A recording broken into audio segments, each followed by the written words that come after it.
Hola a todos. If you're a language teacher or a student, the word assessment might make your heart race just a little bit, but there's a secret. Assessment isn't just about red pens and final grades. It's actually the most powerful tool we have for fluency. So what is assessment exactly? At its core is simply checking what students know and can do. In a Spanish classroom, it's how we measure if someone can actually use the language, not just memorize a list of verbs. There's two main types of assessments. To really understand how this works, we have to break it down into two main categories. We have formative and summative. Think of it like a chef tasting the soup while it's cooking versus the guest eating the finished bowl. First, let's talk about formative assessment, the check in. We have formative. This happens during the learning process. Its main purpose? To see how students are doing while they are still practicing. This allows teachers to quickly adjust their teaching to what the student needs. Formative assessment is done during learning. The purpose? To check in while students are still practicing and help teachers adjust teaching.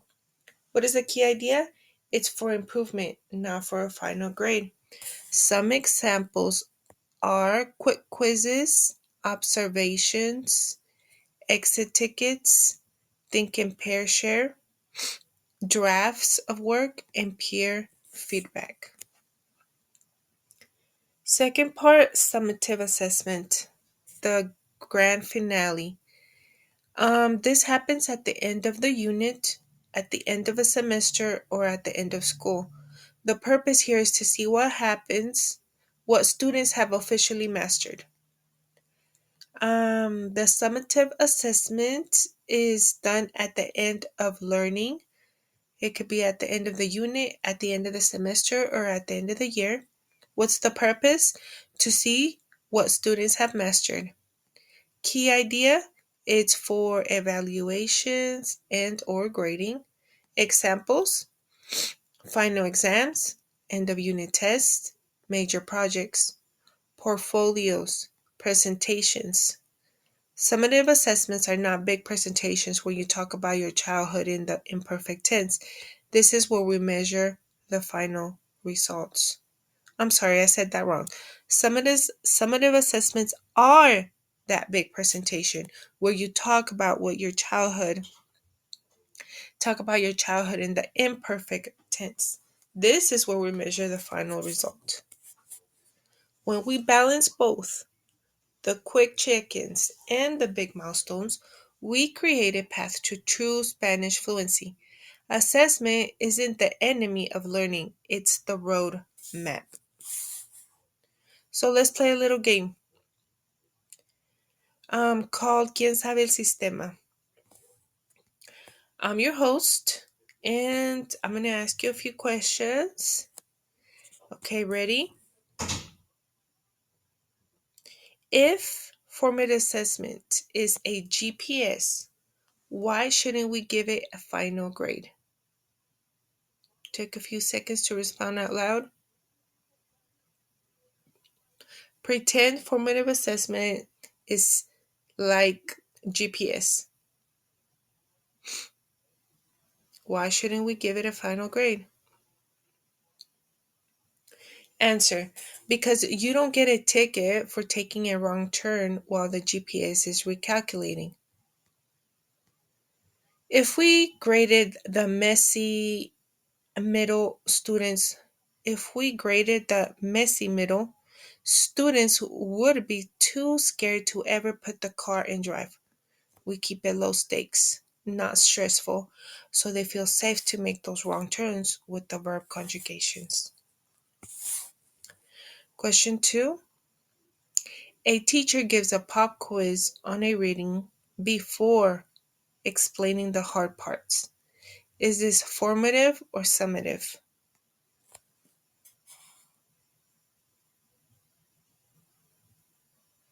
This is formative. It's a type of test called diagnostic that is done before to see where you're at and what you know.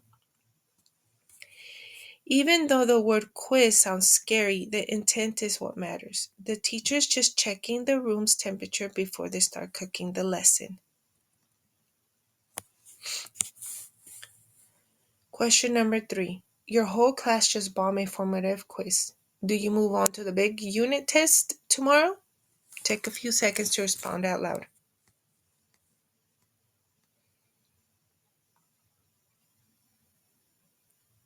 Answer. No, you hit the brakes and recalculate the route.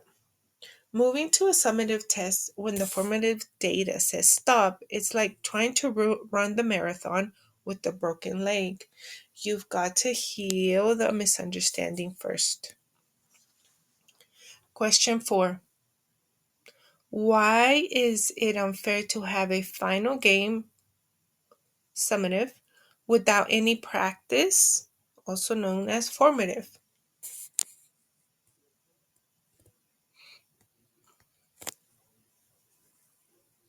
Answer. Because a final test should never be a surprise party. Without those small safe checks, students are flying blind. Formative assessments ensures that by the time the final game starts, everyone knows the rules. Question 5. How do you prove a student's misunderstanding how do you prove a student understands the 5 C's using only a piñata?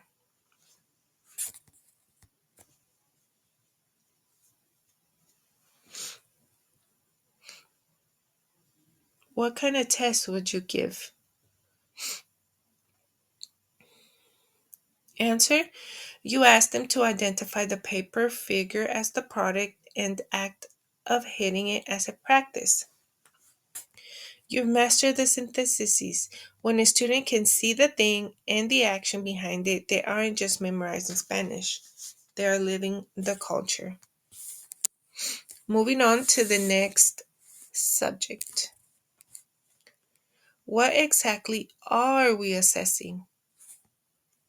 Okay, we know how to assess the check-ins and the grand finales, but here's the million-dollar question. What exactly are we looking for? In a Spanish class, it's not just about who can conjugate vivir the fastest. It's much deeper than that. We have the 4 pillars of assessment. When we assess in a modern language classroom, we're looking at 4 specific things. Let's break them down.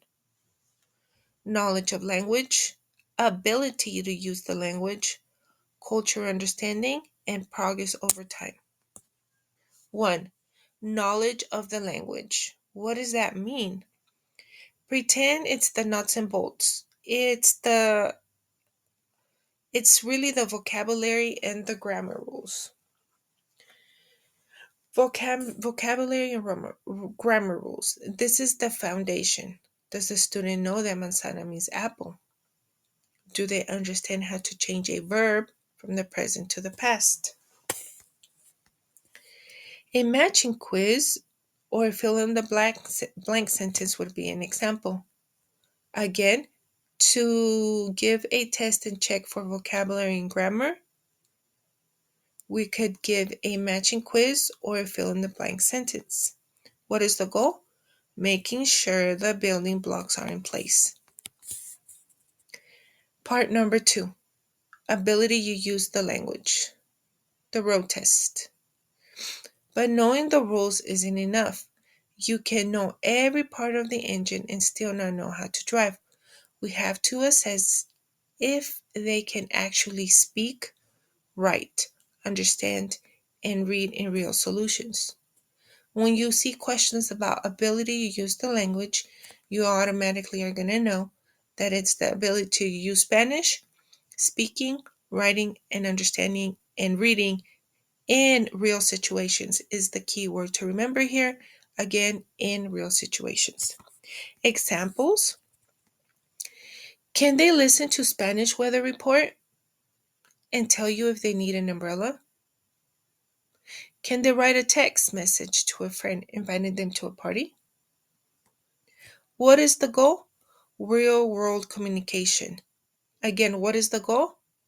Real world communication, not just a textbook memorization. Part 3, Cultural Understanding, the heart.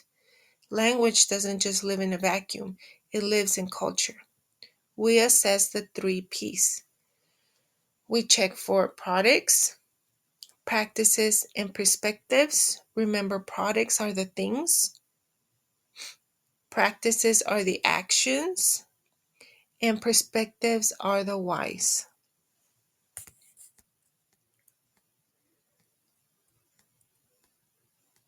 If a student knows the word for bread but doesn't know the importance of pan de muerto, they're missing the heart of the language.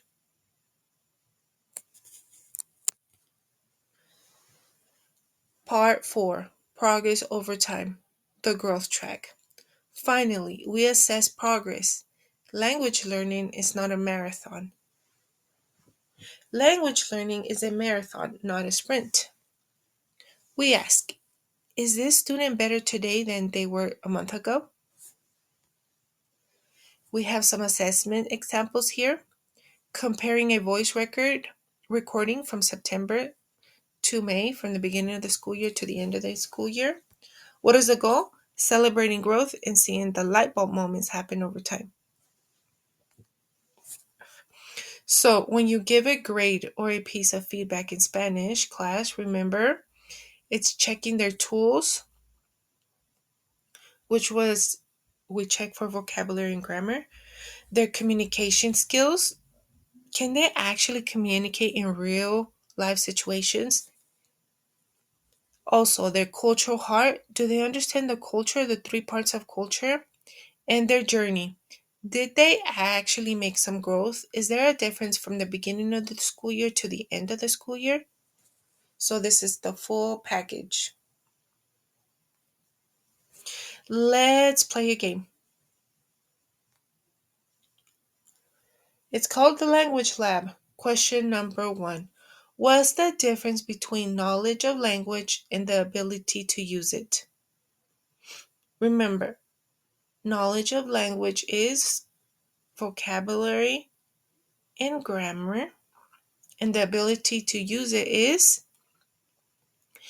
to be able to understand or talk in different ways Spanish in real life situations.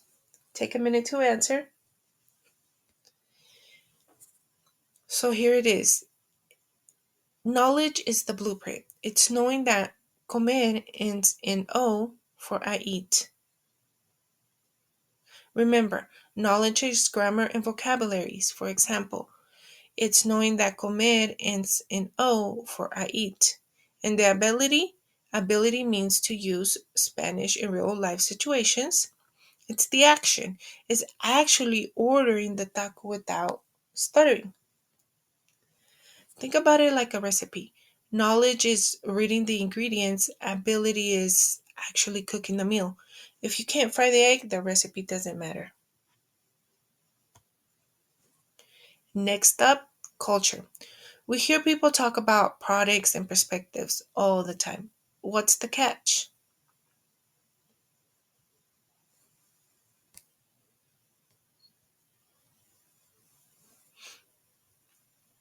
I hope you answer your answer out loud. A product is the what, like a sombrero or a siesta, but perspective is the why. It's not just that people in Spain take a nap, it's that they value rest and family time over a 9 to 5 job. So you assess a product with a label, but you assess a perspective with an explanation. Again, you assess or give a test. You assess a product with a label, but you assess a perspective with an explanation. It's the difference between seeing a candle and understanding it's lit to honor an ancestor. Next question. Time for an integrated performance assessment. So we're heading to the airport.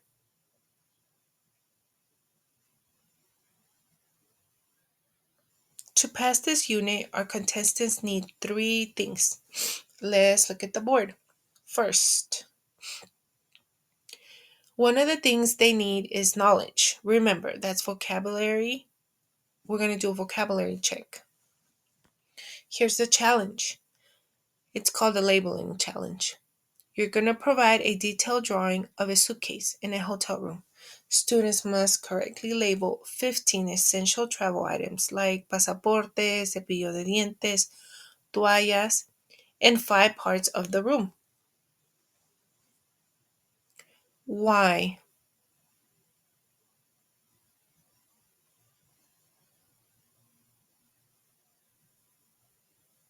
Again, think about it. Knowledge, it's checking their vocabulary and grammar.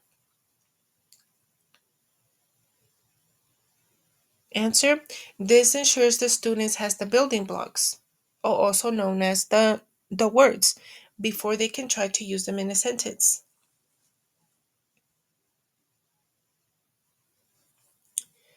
The next thing is we're gonna talk about ability. Remember, ability is to be able to use the language in real life situations. What's the goal? Real world skill. The challenge? The lost luggage role play. Okay, so here we go. Pair students up. One is a traveler, the other is a desk agent at an airport in Spain. The traveler must explain that their bag is missing, describe it, and ask when will it arrive. Why would we do that?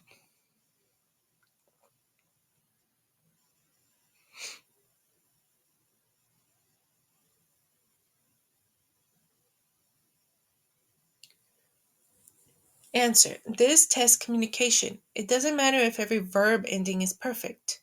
It matters if the traveler gets the point across and the agent understands the problem, using Spanish in real life situations. Next is perspective. Remember, perspective means why. The goal is cultural why.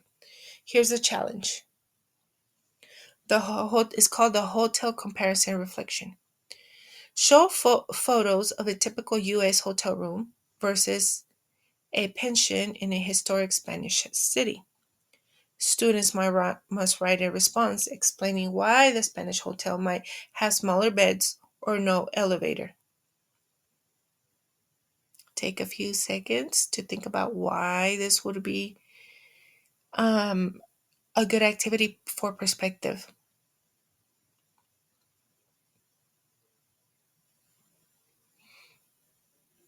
You have a picture of a hotel room and then you have a picture of a pension in Spain. And the students are going to compare and contrast these two types, a hotel and a pension. And this is culture. And we're going to compare the sizes of the beds and which one has an elevator and why one does and why one doesn't.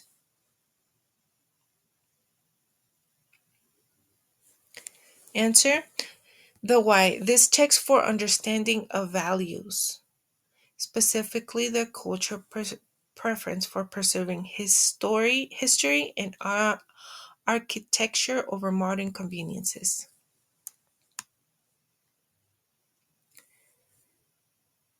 Next, the growth chart, progress over time. Final question. Why do we care about progress over time more than a one-time vocabulary quiz?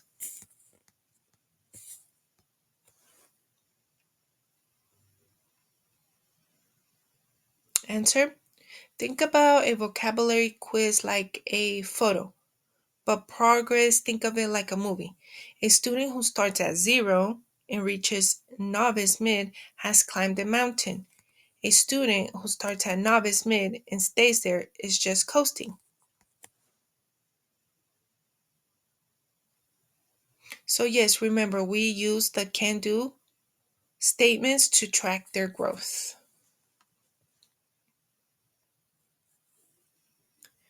The big takeaway. Remember, folks, a grade is a promise.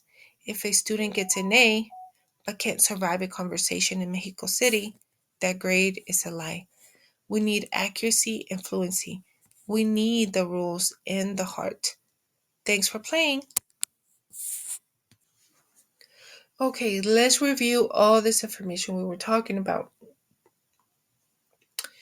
Remember, if you've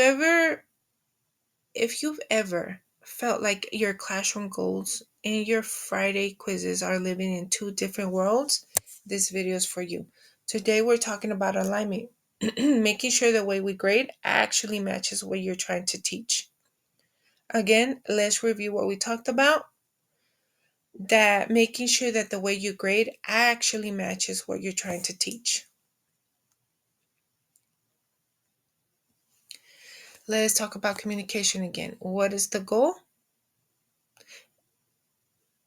If your main goal is getting students to actually use the language to talk to humans, please put down the fill in the blank grammar sheet.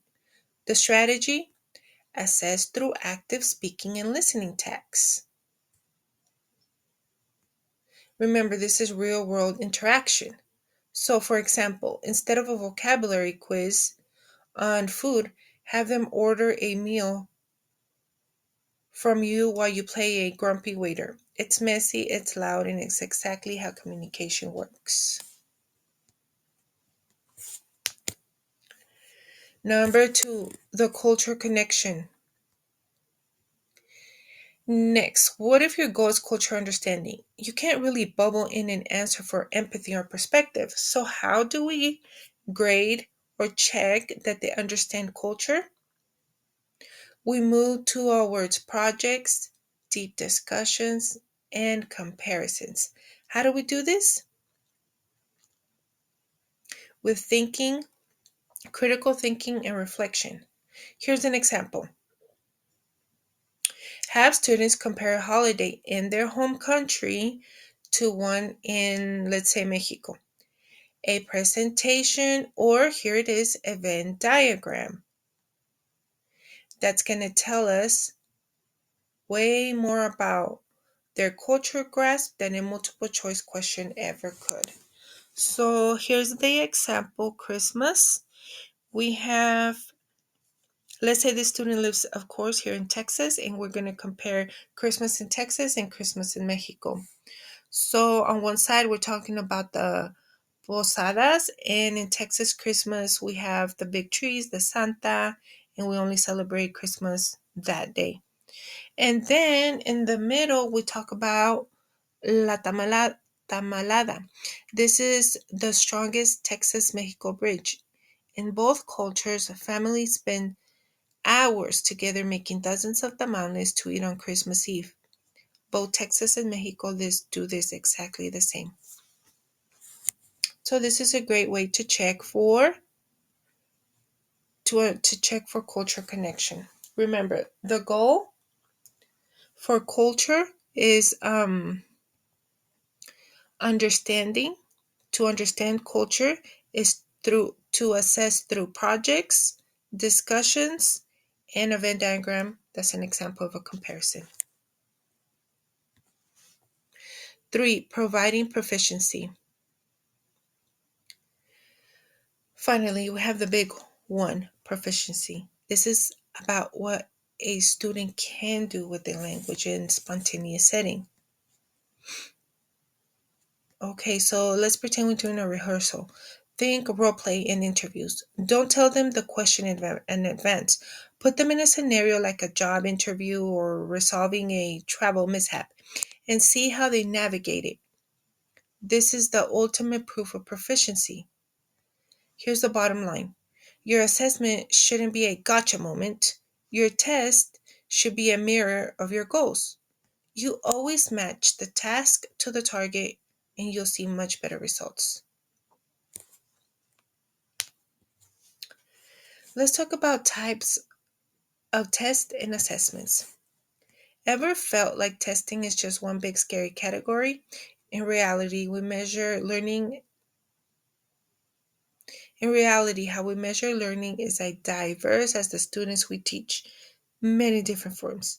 Today, we're breaking down 9 essential types of tests you need to know to truly understand student progress.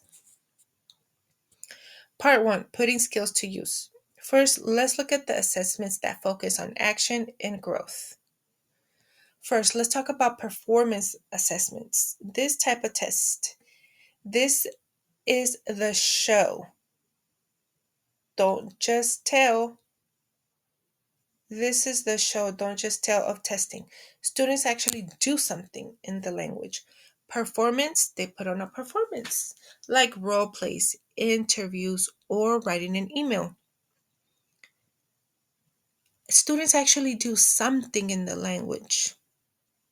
It proves what they can do, not just what they've memorized. Another type of test is called portfolio assessment. This is the long game. It's a collection of work over time, writing samples, recordings, reflections. It's the best way to visualize a student's actual growth from day one to the end of the school year. Part 2, how we grade. When you have that essay or presentation in front of you, how do you actually assign a grade? There are two main philosophies here. We have the holistic scoring and then we have the analytic scoring. Holistic scoring, you look at the big picture. You grade the overall quality, which could be the content and delivery combined, without nitpicking every tiny comma. So that would be to grade a presentation, you will use holistic scoring, where we would give a grade for the whole process, not just one thing. Then another type we have analytic scoring. You break it down into parts. You give a specific score for grammar, specific score for vocabulary, a specific score for organization. This is the king of giving students detailed feedback, and we use analytic scoring for essays. Part 3. Now, for some specific test formats and standardized tests, let's look at the cloze test. This is your classic fill in the blank passage. It's a powerhouse for testing reading, comprehension, and vocabulary in context. Again, fill in the blank test is perfect for testing reading comprehension and vocabulary. Then let's move on to the norm reference test. This compares students to each other. Think of a national standards test when the goal is to see who is above or below average. Remember, norm reference test, we're going to compare a group of students to another group of students. We can compare Miss Nieto's students who took the test compared to Miss Bermudez students that took the test and to see who is above or below average. So norm reference test is comparing groups of students. Moving on, criterion reference test. This ignores everyone else and doesn't compare to nobody. It only measures a student against a fixed standard. For example, a driver's license test is a perfect example. It doesn't matter how others drove. All that matters is, did you meet the safety requirements? Criterion reference test, there is a category with criteria, specific criteria. If you notice on the list of things that when you're going to take your driver's license test, there's a list of things that you need to pass. Did you park correctly? Did you make the right? Did you turn right correctly? Did you turn left correctly? Did you put your blinker? A specific tasks. That's the criterion reference test. And it doesn't compare to nobody else. It only checks you if you can do it. Moving on, we have these two types of tests that are used for placement and planning. Let me tell you. The diagnostic test, think of this as a pre-check. It's used before instruction to find gaps and help teachers plan exactly what needs to be taught. A diagnostic test is like a health checkup. So you can give this type of test at the beginning of the school year to see who knows what. Just like when you go to the doctor, you take a diagnostic test to see for pre-checkup. Another type of test is called the aptitude test. This isn't about what you know now, it's about predicting future success. So I want you to know the aptitude test, it's not used in high schools or elementaries or middle schools. It's only used at colleges and professional settings. So this type of test is to see how quickly someone might pick up a new language. A good example is the CLEP Spanish language test, which an exam that can earn you up to 6 to 12 college credits if you score high enough. To wrap it up, if you're making a closed test, for example, the one with the fill in the blanks, don't just pick random words to delete. Remove the meaning words like action verbs or words like but and because. This proves the students actually understand the story, not just how to spell apple.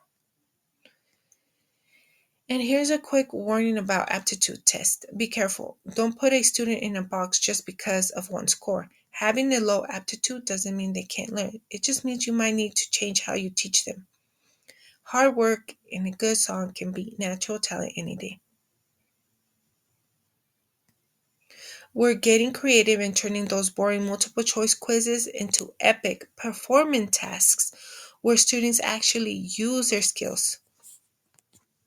So let's play the assessment all-star game show. You ready? What is the primary difference between holistic and analytic scoring, and which one gives our students the aha moment on specific feedback? Take a few seconds to answer out loud.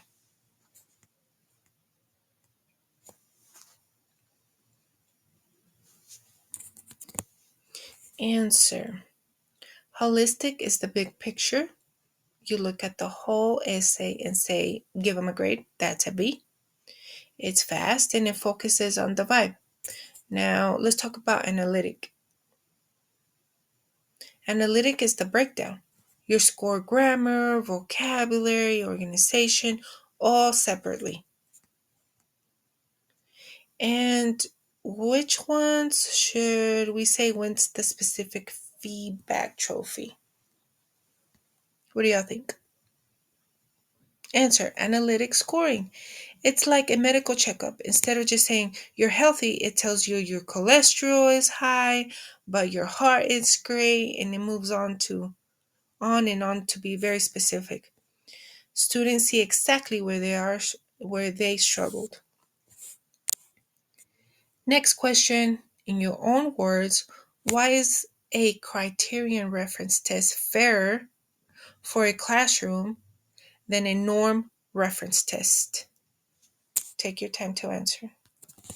Answer, because in a criterion reference test, the goalpost doesn't move. It's like a driver's license test. You can park and follow the signs, you pass. It doesn't matter if the guy before you was really good or passed or didn't pass. And what's the dark side of the norm reference test? The norm reference test is a race. It's built on a bell curve where 50% of the class has to be below average to just make the math work. You could improve by 50%, but if your friend improves by 60%, your rank drops. It measures competition, not growth. Again, norm reference test is comparing one group of students to another group of students. It measures competition, not growth. Final question. Diagnostic versus formative. Both happen early, but how do they differ?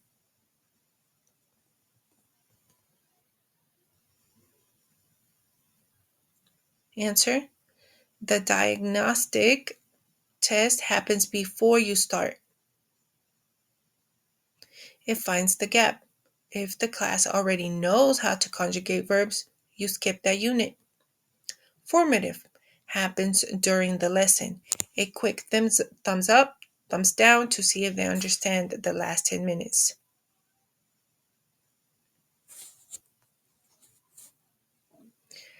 Okay, I'm going to give you a scenario. You give me the assessment type. Ready? Here we go with the first scenario. New student arrives. You don't know the level. What type of test would you give them?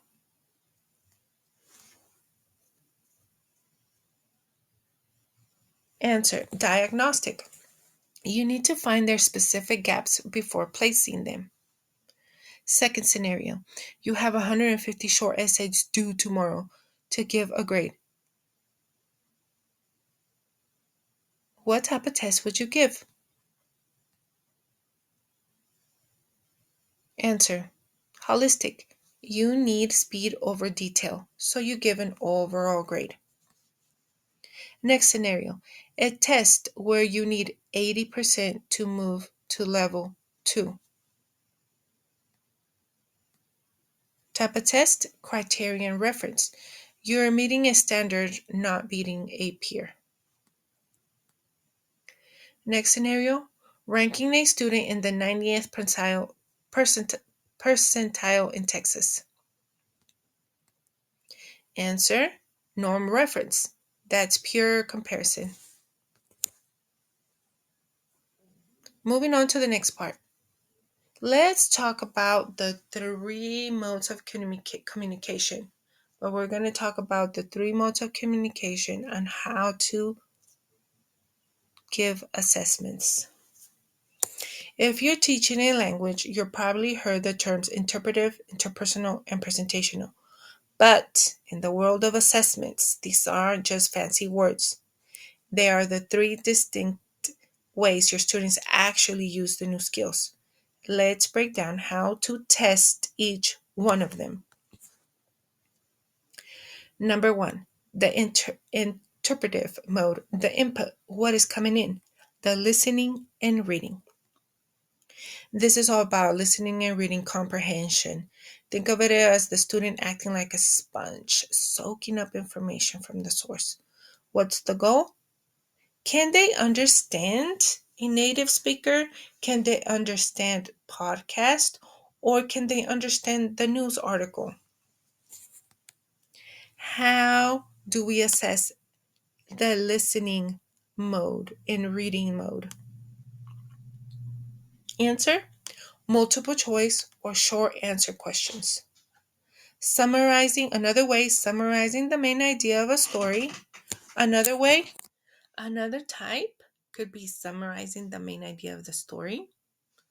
Another way, identifying the gist of a conversation they just overheard. Pro tip, make sure the source is authentic.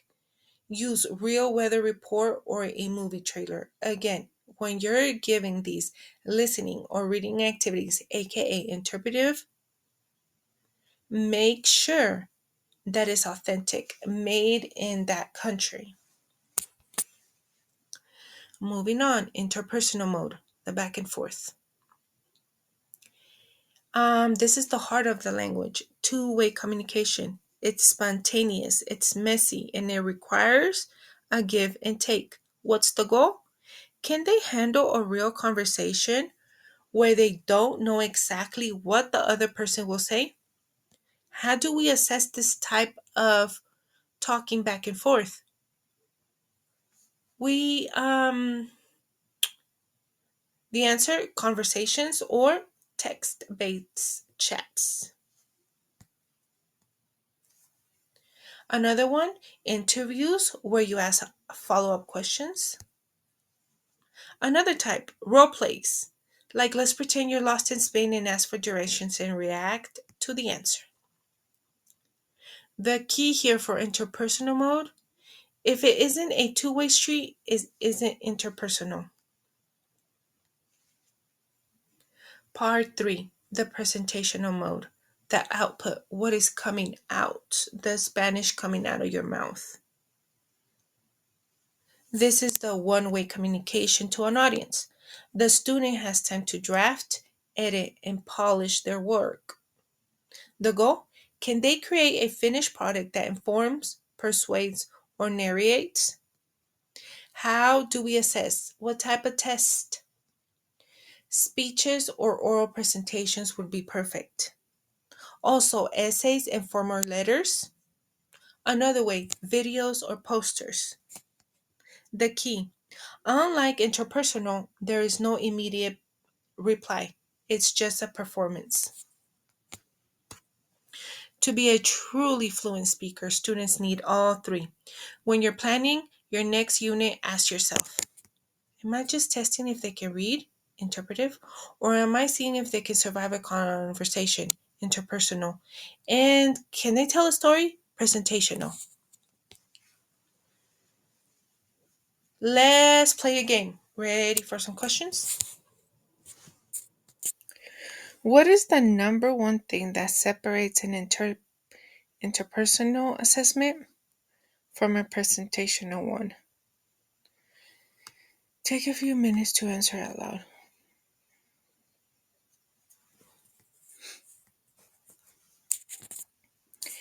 Answer, interpersonal is a two-way street. You don't know what's coming, so you have to react instantly. Presentational is a stage performance. You have time to draft, edit, and polish until it's perfect. 2. Now, why do we use multiple choice for an interpretive test?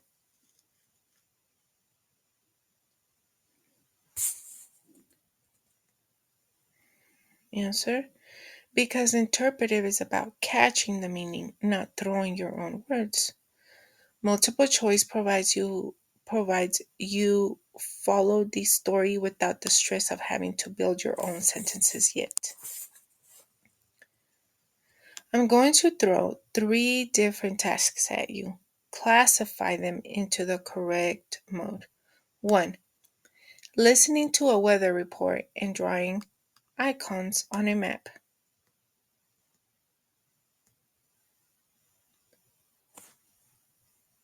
What type of mode is that? Answer, listening, of course, is interpretive. You're just proving you understand the input. 2. 2 students texting to decide whether to eat lunch. Answer, texting back and forth is, of course, interpersonal. That's a live back and forth exchange. 3. Recording a bedroom tour video for the class website. Which one would this be? Answer, presentational. One-way communication that you can re-record if you mess up. Next question. If you want to test interpretive listening, but your student is a great listener and a terrible writer, how do you test their ears without grading their hands?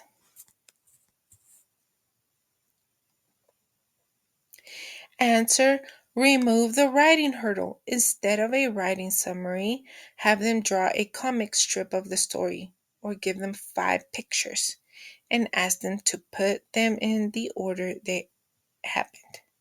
If the pictures are right, the ears are working.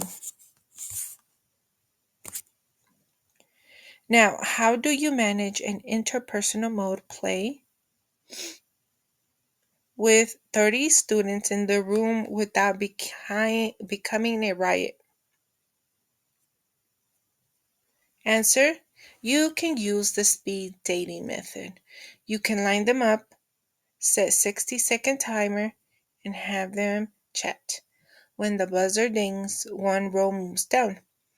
You can walk the aisle with the clipboard and catch the conversations as you go. Next, why do students usually hit an A in reading, interpretive, and speeches presentational long before they can survive a real conversation interpersonal?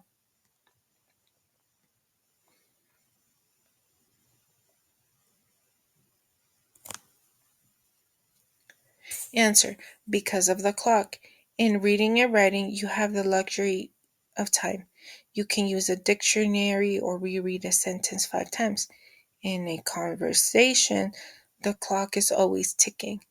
There's nowhere to hide your weaknesses when you only have 2 seconds to respond.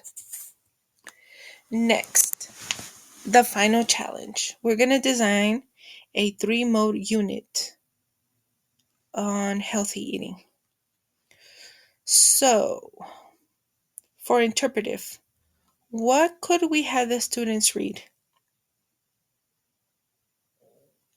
Answer: read 2 different food labels and find which one has more sugar.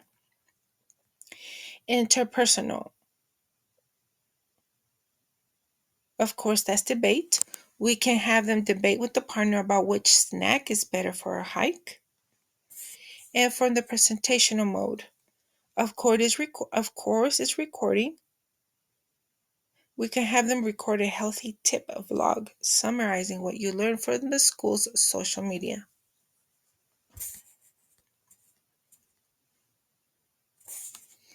Awesome. And what's on that interpersonal rubric? What do you think?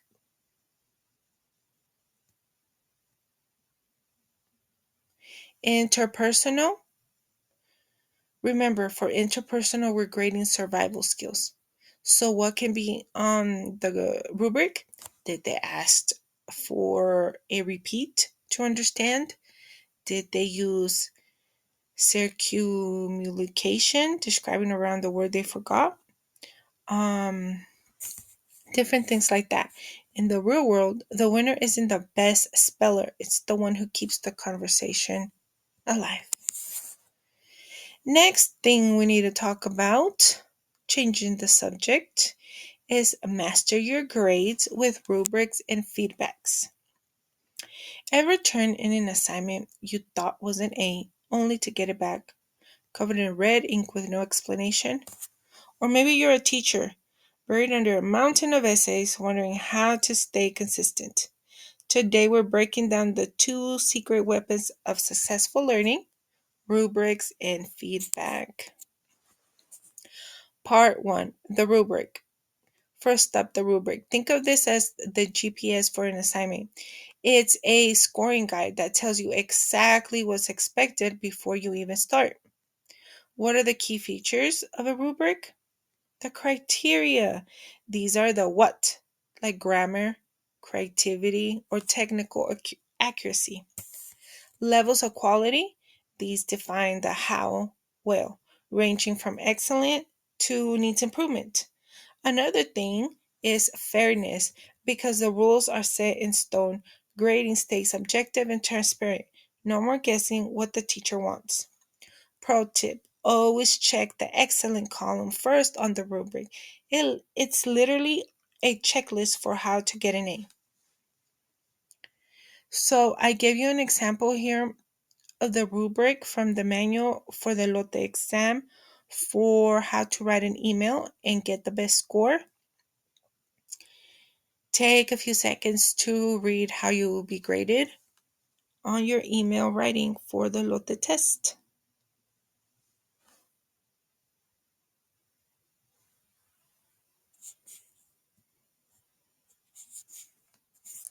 Moving on, the feedback. Now, a rubric tells you where you are, but feedback tells you how to get to the next level. but not all feedback is created equal. Good job doesn't actually help you grow. What makes feedback effective? 1. Be specific. Instead of saying, fix the intro, great feedback says, try adding a stronger hook to grab the reader's attention. Next, highlight strengths.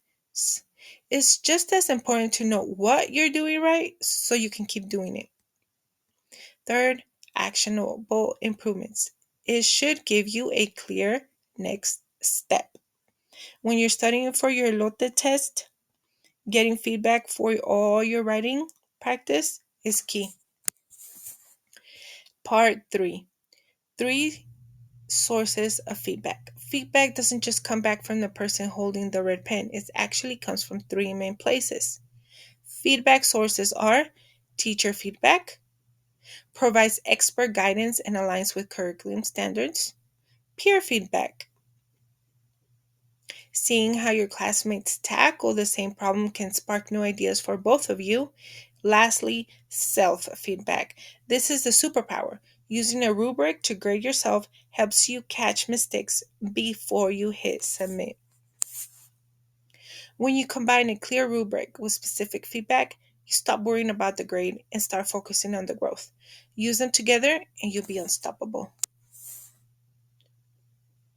Let's ask some questions about rubrics and feedback. First, challenge. Define the tools. What makes a rubric actually work?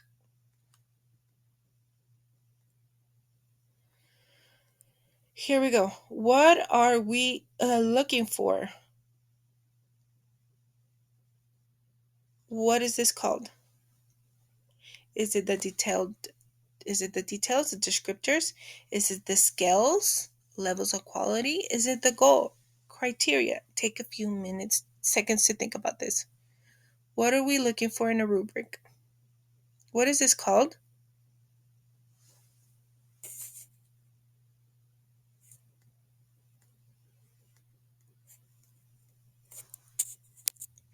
The answer is the goal, the criteria. Next, the rating from excellent to needs work. What is this called?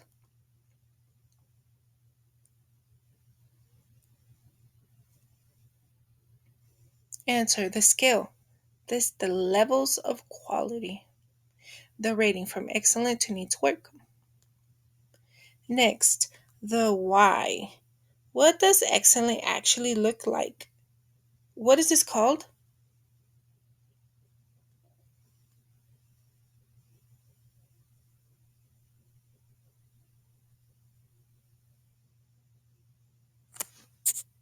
Sorry, I messed up on the answers, but the why.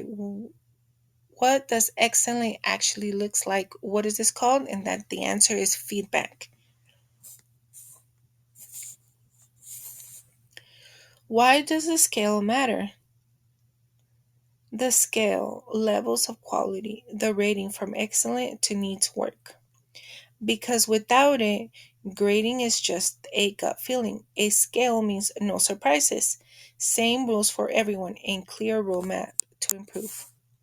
Next question. Now, what's the difference between a grade and and real feedback? Think of it like a bathroom scale versus a personal trainer. Take a few seconds to think about this.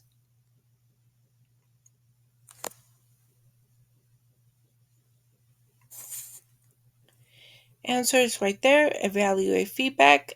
The scale. Just a label. B minus B or 8 out of 10 tells you where you ended up, but not how you got there. Let's see if you can spot the difference. Classify these 3 statements. Your options are to the right. Your answers could be descriptive, self-feedback, or evaluate. Let's figure it out. Okay, first one. If the feedback is great job, what type is this? Is it descriptive, self-feedback, or evaluate?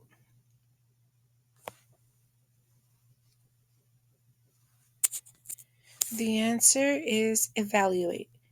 It provides a numerical score and a generic compliment, but offers no specific advice on how to improve.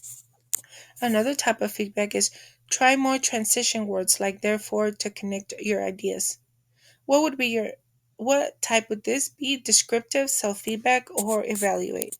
Answer descriptive. The why it points out a specific to do for the next draft, explain exactly what was done well and what needs to adjust. Another type of feedback is I noticed I forgot to use the formal usted when talking to the doctor in my skit. What would be your answer? Type self self feedback. Why? The learner is looking at their own work through a rubric or memory and spotting their own specific mistake. Let's think about the scenario. A teacher writes, fix your grammar on a paper. Is this helpful?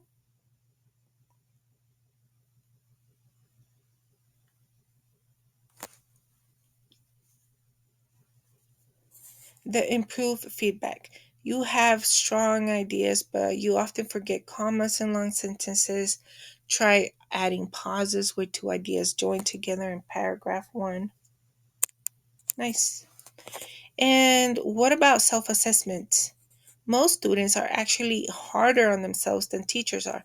This builds self smart muscles, turning I'm not good at this into I missed a step and I know how to fix it. Is feedback better or more important than a grade? The hard truth is feedback is more important than the grade. Why? Because an A with no feedback is a plateau. You might be winning at your current level, but you have no map to reach the next one. You can't climb a ladder if you can't just see the next rung. All right, Spanish squad, you've done the work, you've memorized the verbs, but how do we move from hola, me llamo, to sounding like a native? You need the 360-degree feedback plan. It's not just about the teacher grading you, it's about you and your peers owning the language. The 360-degree plan, three perspectives. Before handling the essay, follow these three steps to ensure you're hitting the novice, high, or intermediate goals. Step 1, self-reflection. The task. What would it be? Your answers are on the white box. Self reflection would be finding one thing you're really proud of. Next, peer feedback. What would be the task? Answer, don't just say it was good. Give your partner a specific mission. Step 3, teacher feedback. What task would that be? Answer, receive your final score and more importantly, your next step. So the Spanish teacher twist. Your teacher might say, great job with vocabulary. Next time, try to use the past tense so I know the story already happened. This shows you the exact rung on the ladder you need to climb next. Ooh, let's talk about these four really important things. Moving on to the next subject.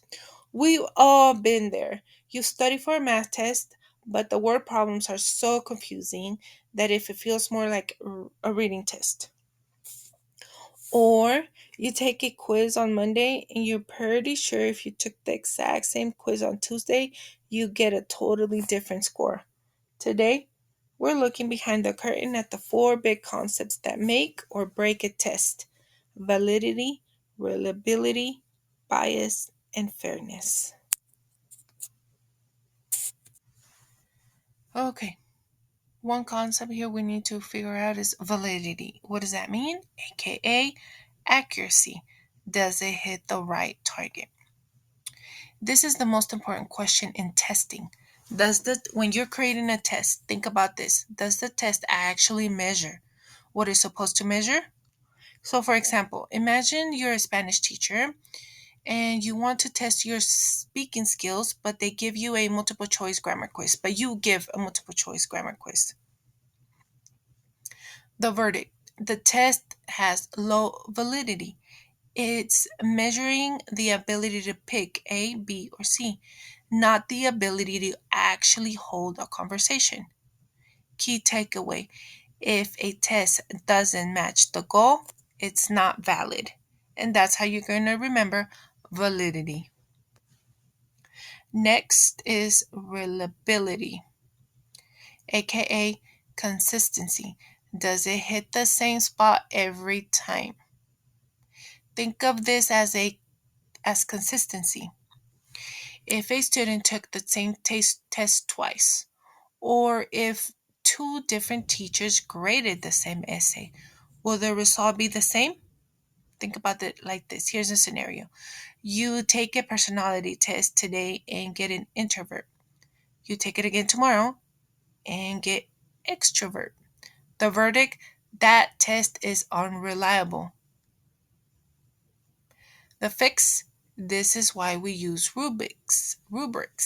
They help ensure that a good score today is the same as a good score tomorrow, regardless of who is grading. How we're going to remember what bias is, aka unfairness.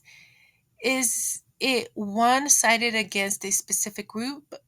Now, let's talk about bias. Bias happens when a test is unfairly advantages or disadvantages certain groups of students for a reason that have nothing to do with what is being tested.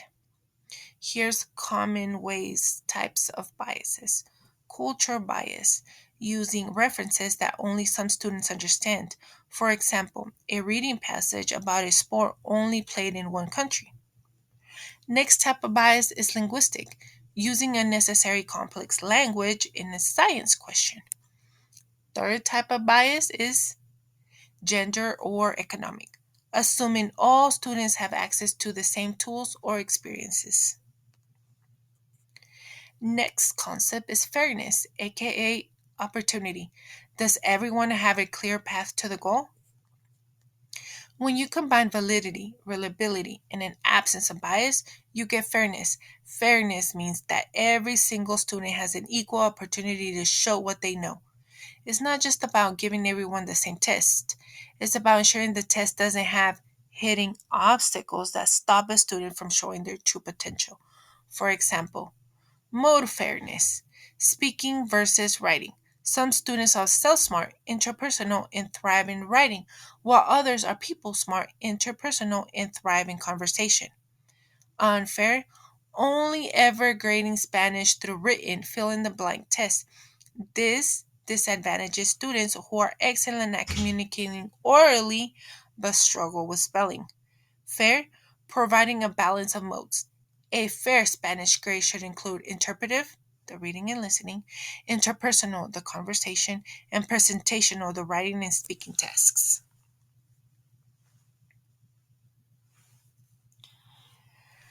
Let's review what we just talked about, los 4 pilares de cuando la maestra hace un examen para sus estudiantes. Primero, tenemos validez, validity. La pregunta: ¿es esta la herramienta adecuada para el trabajo? El objeto: asegurar que el examen realmente mida la habilidad o el conocimiento que pretende medir. Por ejemplo, un examen de comunicación oral debe incluir hablar, no solo gramática. El segundo, fiabilidad, reliability. La pregunta: ¿es el resultado consistente cada vez?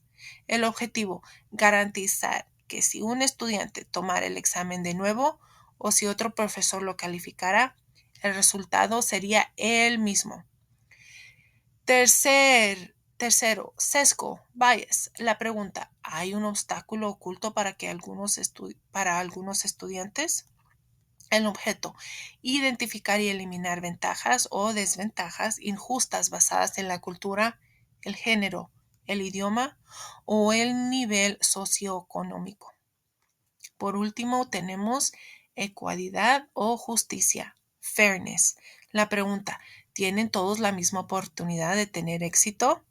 El objeto, el resultado final cuando la validez, la fiabilidad y la ausencia de sesgo se unen para que cada estudiante pueda demostrar lo que sabe. Let's review the information about taking test or creating test. Sometimes tests can feel like a big secret code. What do those words mean? How do we know if the test is actually testing what we learn? That's what we're going to figure out today. To review, and let's talk about again validity, reliability, bias, and fairness. Think of these concepts as your superpowers to understand test better or to create test better. We have validity. Does it measure what it should? The first superpower is validity. Think about playing, how do you say that word? Think about playing archery. You want your arrows to hit the bullseye, right? The bullseye is exactly what you're aiming for. Now, imagine I ask you to do a math test about adding and subtracting, but all the questions were about history. If a math test asked history questions, it wouldn't be very good at testing your math skills, would it? Validity means, does the test measure what it's supposed to do? Next, if a test says it's about reading, it should have reading questions. If it says about counting money, it should have money questions. A valid test hits the bullseye by asking questions that match the topic you learn. Simple as that. Next, reliability. Is it consistent? Superpower number 2 is reliability. This one is about consistency. Think about using a pencil. If you sharpen it and start writing, you expect to make a clear line. If you sharpen it again, 5 minutes later, you expect it to make another clear line, right? It wouldn't be very helpful if one pencil only wrote sometimes or if it changed color every time you used it. Reliability is like that for tests. If you took the same test again or one very similar, would you get the similar score? A reliability test gives you consistent results. It doesn't depend on whether you took it on Monday or Friday or if you used a blue pen instead of a black one. If you understood the topic, you should be able to show that understanding every time. Next, bias, playing fair. Okay, now let's look at something really important, bias. This is like the opposite of fairness. Imagine we're all playing a game and some players got extra points just because they were wearing blue shirts. That wouldn't feel very fair to the students wearing other colors, would it? Bias is when a test unfairly disadvantages some students and disadvantages others. Tests can have different kinds of bias. We can have culture bias. The test must use stories or examples that are familiar to some students but totally new to others. Linguistic bias. A test in English might be harder for some still learning English, even if they know the answer in their first language. Gender bias. Using certain examples might be unintentionally be more familiar to one gender than the other. Bias makes it harder for all students to show what they truly know. We want tests to be fair for everyone. Now, fairness, leveling the playing field, which brings us to our last superpower. Again, fairness. This is the goal. A fair test is like a race where everyone starts at the same line. Everyone has equal chance to show what they've learned. Fairness means the test doesn't let things like your background, your language, or what you wear change your score. It focuses on what you know and what you can do. When tests are fair, everyone gets a fair shot at reaching that finish line and showing their progress. So there you have it, champions. You now know the superpowers of test. Validity. Does it test what it should? Reliability. Is it consistent? Bias. Is it playing favorites? Fairness. Does everyone get a fair shot? Remember, Knowing these concepts helps you think about tests better. It helps you create better tests, and it ensures everyone gets a chance to shine.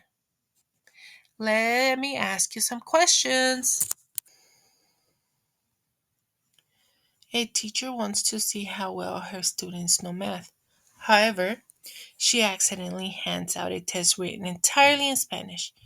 A student who doesn't speak Spanish takes the test 3 times and gets a zero every single time. How would you describe this test?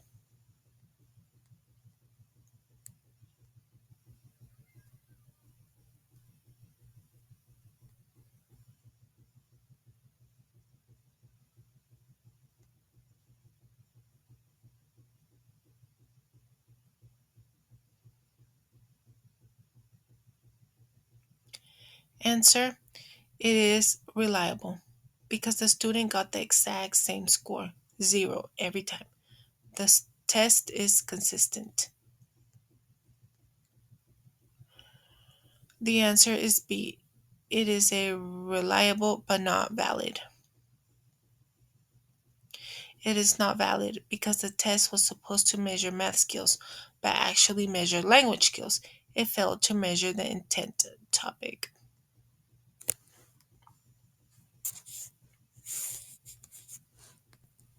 Question 2. A teacher in the tropical Caribbean gives a Spanish test to her students. One question asks them to describe the feeling of a snow day. Even though the students are fluent in Spanish, they leave the answer blank because they have never seen snow and don't understand why school would be canceled for it. What is this? What is this an example of? Take a few seconds to answer. The correct answer is C, the hidden hurdle. Cultural bias happens when a test assumes everyone has the same life experiences. The result: the student looks like they failed the subject, but they actually just didn't understand the cultural reference used in the question. Question number 3. A teacher wants to be fair to all students during PE class. She gives every single student, including those who use wheelchairs, the exact same standard two-wheeled bicycle to complete a race. Which statement best describes this situation?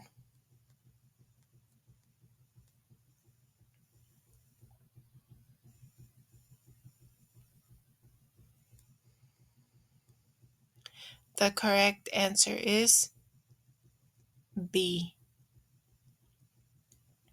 Equal, equality is the same. Giving everyone the same bike is equal, but it doesn't mean everyone can actually use it to succeed. Fairness is the fit. True fairness, often called e- equity, equity, would be giving the student in a wheelchair a hand cycle. This gives them an equal chance to finish the race based on their specific needs.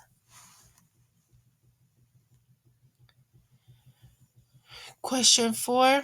Two different teachers are grading the same student's essays. Teacher A usually gives a high marks if the essay has creative vibe, while teacher B gives lower marks if they don't like the font choice. To fix this, the principal gives them a strict rubric that requires them to only award points based on specific evidence.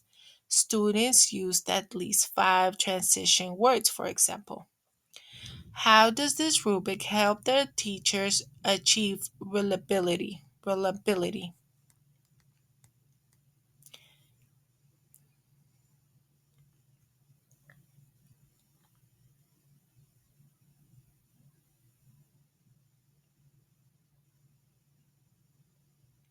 The correct answer is C. It creates consistency by ensuring the student gets the same grade regardless of which teacher is grading. Reliability is all about consistency. Without a rubric, two teachers might give the same paper two completely different grades based on their personal moods or preferences. The same grade goal, By using a rubric, the human error is reduced. Because both teachers are looking for the exact same markers, like transition words, the result remains the same, reliable, no matter who is holding the pen. A teacher gives a complex history exam with a very strict 30-minute time limit. A student with dyslexia and a student who's still learning English both understand the history facts perfectly, but they failed the test because they couldn't read and process the questions fast enough before the timer ran out. In this scenario, the strict time limit is an example of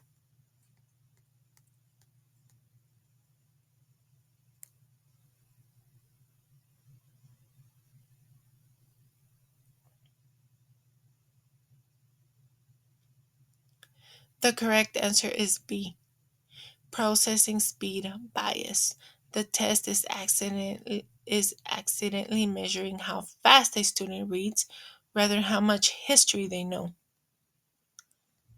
If the goal of the test is to see if a student knows history, the timer shouldn't be the reason they fail.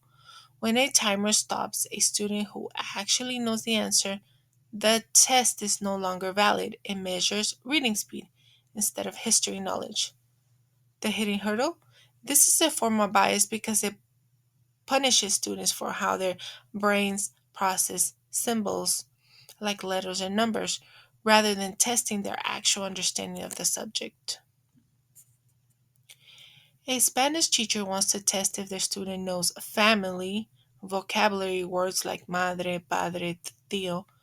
However, she knows that some of her students are in foster care, live with grandparents, or come from single parent homes and might feel excluded by traditional family tree assignments with fixed mom and dad boxes. What is the best way to design this test to be fair and avoid bias? Please take a few seconds to answer. La,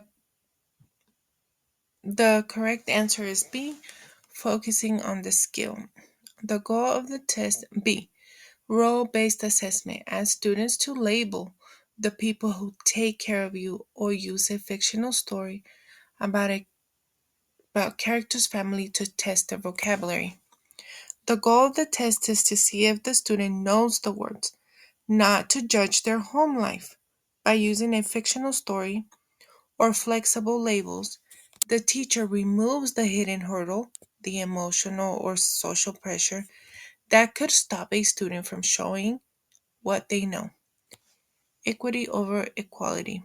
While giving everyone the same mom dad tree is equal, it isn't fair because it creates a barrier for students whose lives don't fit that specific mold.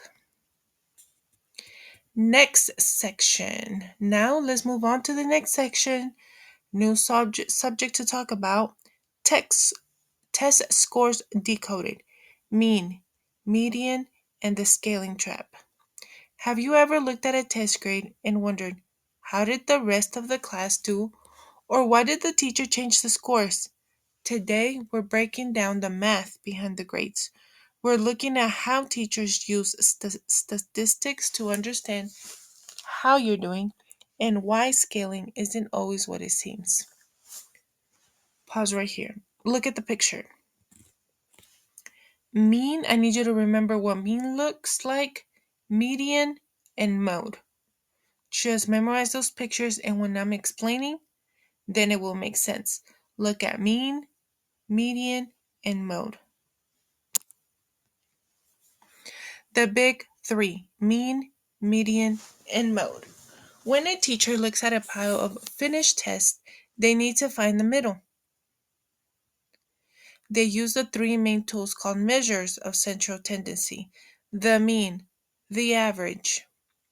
This is one you probably know. You add up every single student's score and divide by the number of students. It's the fair share number. The median, the middle. Imagine lining up every student from the lowest score to the highest score. The person standing exactly in the middle, That's the median. It's great for seeing if a few really high or really low scores are throwing off the average. Lastly, the mode, the popular one. This is simply the score that happened the most often. If 10 people got an 85 and only 2 people got a 90, the mode is 85.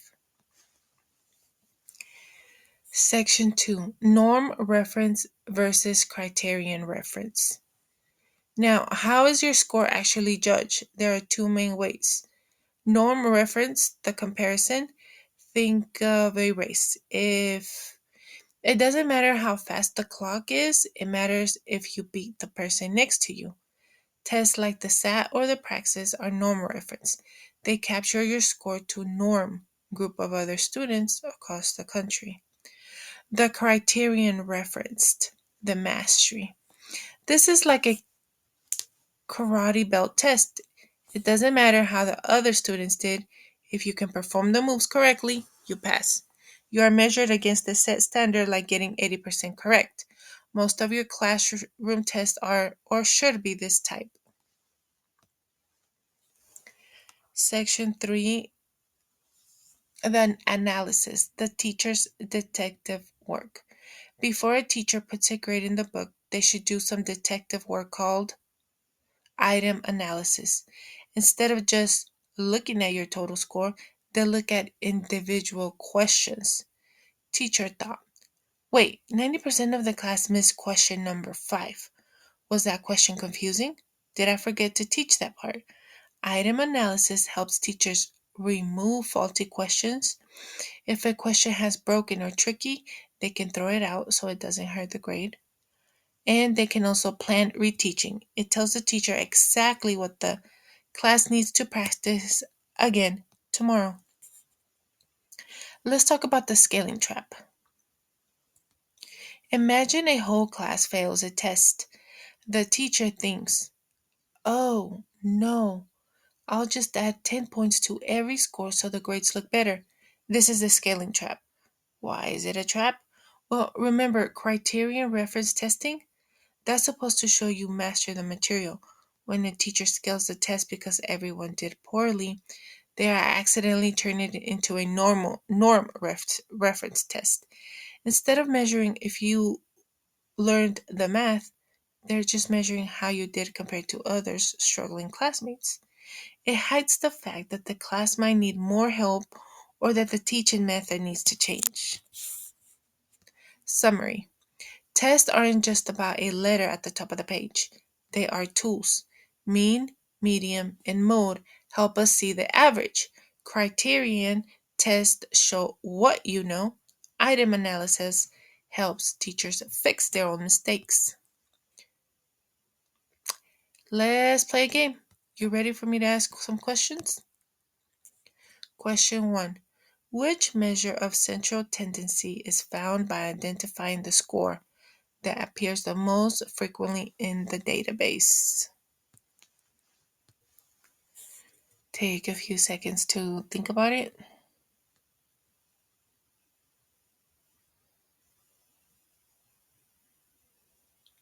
The answer is the mode.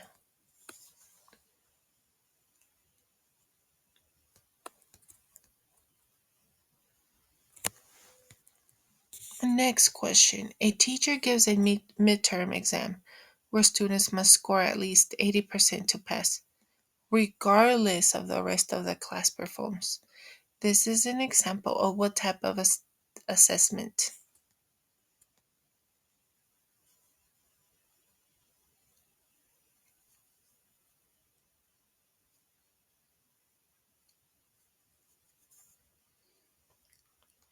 Answer: criterion based, criterion referenced. Why? Criterion reference test measures a student's performance against a fixed set of predetermined criteria or learning standards. The criterion. In this case, the 80% of passing mark is the standard. It doesn't matter if everyone else in the class gets 95% or a 50%. Your score is judged only against the requirements. After conducting an item analysis, a teacher sees that 90% of the class answered question number 14 incorrectly. What is the most logical next step for the teacher to take?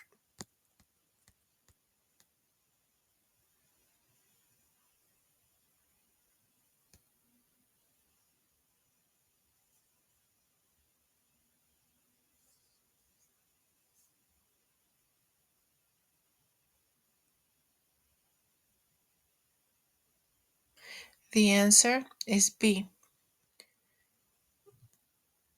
Review the question for clarity and technical errors, then plan a target reteaching session.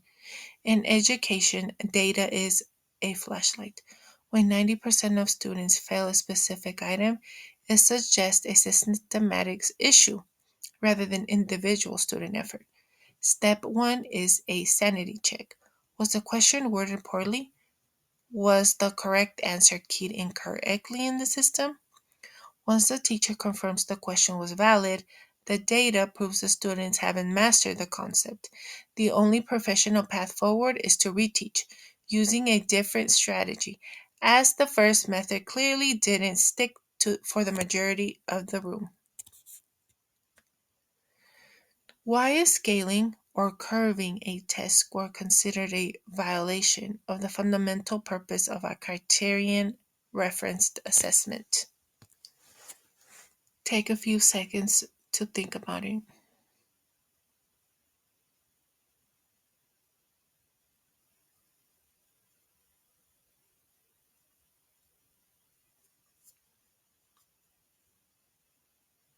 The correct answer is B. Why is this the winner? Because the answer because it shifts the focus from measuring a student's absolute mastery of a standard to measuring their performance relative to their peers. Why is this the winner? The entire point of a criterion reference test is to see if a student knows the stuff, the criterion. If the bar for an A is knowing 90% of the material, but the teacher scales the grades because the highest score was a 70, the teacher has just turned the test into a norm reference one. Now, a student's grade depends on how much better they did than their classmates, rather how much of the subject they actually mastered. A teacher is finalizing grades for a unit on photosynthesis. After performing an item analysis, they find that while the class average was an 82%, almost every student missed a specific question regarding the Calvin cycle. Which action best demonstrates a synthesis of criterion reference grading and fair assessment practices? Take a few seconds to think about this. The correct answer is C. Remove the Calvin cycle question from the grade calculation for the test, but schedule a target reteaching session to ensure students eventually master the specific standard. Why is this the answer? This option balances two criteria needs discussed. By removing the question, the teacher ensures the current grade is fair, reflection of what the student actually understands, not a reflection of potentially flawed or confusing test items. However, because it is a criterion reference environment, the teacher cannot simply ignore the missing knowledge. They must reteach it because the criterion, mastery of the content, hasn't been fully met yet. Last question. In which of the following scenarios would the median be a more accurate representation of typical student performance than the mean? Take a few seconds.